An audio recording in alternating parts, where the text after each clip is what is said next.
আজি মোৰ সোণালী মুৰ্গীখিনিৰ 89 নম্বৰ দিন আৰু এতিয়া বৰ্তমান 89 নম্বৰ দিনৰ ৰাতিপুৱাৰ সময়। ৰাতিপুৱা প্ৰথমতে দানা দি দিছিলোঁ, ফিনিচাৰ দানা গোদৰেজৰ।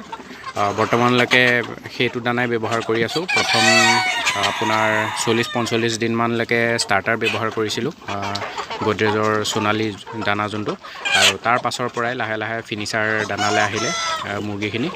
আৰু বৰ্তমানলৈকে ফিনিচাৰ দানাই চলি আছে আৰু তাৰ লগত কোনো ধৰণৰ বেলেগ দানা ব্যৱহাৰ কৰা নাই।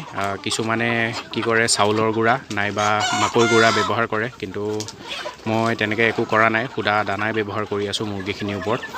আৰু পানীত এতিয়া বৰ্তমান জিপ্ৰমিন ব্যৱহাৰ কৰিছোঁ। জিপ্ৰমিন প্ৰতি 100 মুৰ্গীৰ কাৰণে 10 ml কৰি ব্যৱহাৰ কৰিছোঁ। জিপ্ৰমিন এইকেইদিন দিয়ে থাকিম যেতিয়ালৈকে বিক্ৰী নহয় তেতিয়ালৈকে। আৰু জিপ্ৰমিন ব্যৱহাৰ কৰাৰ ফলত কোনো ধৰণৰ সমস্যা সৃষ্টি হোৱা নাই। এতিয়া বৰ্তমান আবেলিৰ সময় হৈছে। আবেলি প্ৰথমতে দানা দি দিছিলোঁ, ফিনিচাৰ দানা, আৰু দানা দিয়াৰ পাছতে এতিয়া পানী দি দিছোঁ। আৰু পানীত এতিয়া বৰ্তমান জিপ্ৰমিন ব্যৱহাৰ কৰিছোঁ, যিটো গ্ৰ'থ প্ৰমোটাৰ লিকুইড, সেইটো ব্যৱহাৰ কৰি আছোঁ এইকেইদিন কণ্টিনিউ। সুদা পানী এইকেইদিন দিয়াই নাই, কণ্টিনিউ সেইটোকে ব্যৱহাৰ কৰি থকা হৈছে।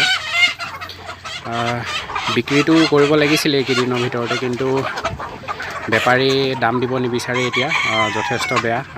200ৰ পৰা 230 টকা দি আছে।